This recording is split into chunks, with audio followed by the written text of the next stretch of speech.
에베소서 4장 30절입니다. 성령을 근심하게 하지 말라. 이런 주제로 계속해서 말씀을 드립니다. 예수를 믿는 우리에게 가장 놀라운 축복이 바로 우리 안에 성령이 거하신다는 겁니다. 고린도전서 6장에 보면 너희 안에 계신 성령의 전인 줄을 알지 못하느냐라고 말씀했습니다. 우리는 때때로 성령이 내 안에 거하신다는 것을 느끼지 못할 때가 많습니다. 그러함에도 불구하고 성령은 오늘도 내 안에 거하십니다. 캄캄한 어둠 속에서도 불 하나만 켜면 어둠이 사라집니다. 마찬가지로 우리가 성령의 충만함 가운데 살아가면 우리 심령은 언제나 밝습니다. 그러나 성령과 동행하지 않으면 어둠이 다시 찾아오게 되고 캄캄한 밤이 되어져 버립니다. 아무리 좋은 차가 있다 할지라도 누가 운전하느냐에 따라서 차의 성능이 달라지듯 우리의 심령도 누가 지금 그 안에 주인으로 일하고 있느냐, 그게 중요한 것입니다. 신앙생활이란 인간의 이성이나 결단에 의하여 되어지는 것이 아닙니다. 긴 기차를 기관차가 끌고 가는 것처럼 우리의 신앙생활도 성령께서 친히 우리를 끌고 갈 때, 우리를 인도할 때 우리는 넉넉히 감당할 수가 있습니다. 인간은 물건도 기계가 아닙니다. 인간은 지정의를 가진 인격적 존재입니다. 그래서 인간은 매우 예민하고 복잡합니다. 조금만 힘들어도 견디지 못합니다. 또 인간은 영적 존재입니다. 성령께서 우리 안에 계심으로 그 성령과 교통할 수 있는 그런 존재가 바로 우리들입니다. 자, 우리가 누구와 함께 지낸다는 것은 대단히 힘든 일이기도 하고 행복한 일이기도 합니다. 서로의 영향을 끼칩니다.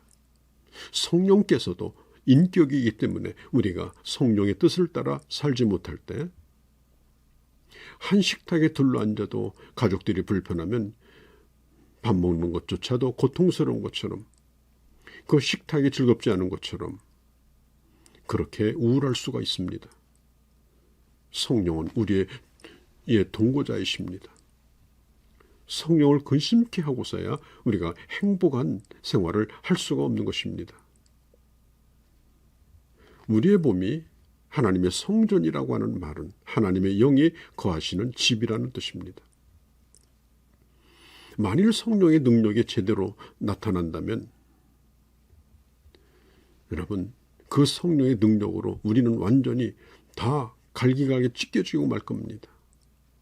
그 강력하신 성령께서 연약한 우리 안에 계셔서 지금 나와 동행하신다고 하는 사실이 얼마나 신비로운 일입니까? 지금 우리 안에 조용히 계신 것 같지만은 그러나 우리가 감당할 수 있는 수준 안에서 성령께서 자신을 낮추시고 연약한 우리들과 지금 함께하고 계신 겁니다. 이스라엘 백성들이 구름기둥, 불기둥으로 저 광야에서 하나님과 동행한 것처럼 오늘도 하나님께서는 이 험한 광야 세상 가운데서 밤과 낮으로 임재하시고 동행하기를 원하십니다. 여러분, 성령은 한 양동이의 물이나 한 드럼의 기름과 같은 것이 아닙니다. 하나님은 물질이 아니고 인격이십니다. 우리에게 오시고 우리를 지배하시고 우리의 인격을 변화시키고 우리와 교통하시고 그리고 우리를 인도하십니다. 성령이 나를 지배하면 정상적인 지극히 건강한 삶을 살게 됩니다. 성령이 나와 함께 계시지만 아무런 영향을 끼치지 못한다면 영적으로 힘을 잃어버립니다. 성령은 내가 필요할 때만 상의하는 대상이 아닙니다. 나와 함께하기 때문에 어느 사건, 어느 결정, 어느 계획이든지 개입하셔서 절대적으로 영향을 끼치고 나를 주장하기를 원하시는 겁니다. 그렇게 되는 것이 바로 성령 충만의 모습입니다. 성령의 지배를 받고 성령의 인도를 받는 자는 갈라디아서 5장에 있는 것처럼 사랑, 희락, 화평, 오래 참음, 친절, 선행, 충성, 온유, 절제와 같은 그런 아름다운 인격의 열매를 맺습니다. 우리는 우리 스스로가 사랑을 만들어낼 수 없습니다. 스스로 기쁨도 못 만들어냅니다. 스스로 평화롭지도 못합니다. 냉혹하고 자비로운 마음도 우리에게 없습니다. 그러면 어떻게 이런 것들이 우리 안에 충만할 수 있을까요? 내 안에 성령께서 충만할 때 내 삶의 나무에서 이런 성령의 열매가 맺힐 수 있는 것입니다. 우리가 성령의 사람이 될 때 인격의 아름다운 열매가 놀랍게 나타납니다. 내가 변화됩니다. 그분이 나를 무한한 능력으로 붙드시고 주장하시면서 넉넉히 그렇게 되도록, 그래서 아주 보기 좋은 나무로 내 인생을 갖고 가십니다. 과거에는 맛볼 수 없었던 기쁨을 주십니다. 과거에 경험할 수 없었던 능력을 경험합니다. 과거에는 힘이 들었던 일, 마지못해 하던 일도 이제는 기쁨으로 넉넉히 합니다. 감정까지도 다스립니다. 성령을 근심케 하고 죄를 이기며 사명을 감당하는 삶을 기대할 수가 없습니다.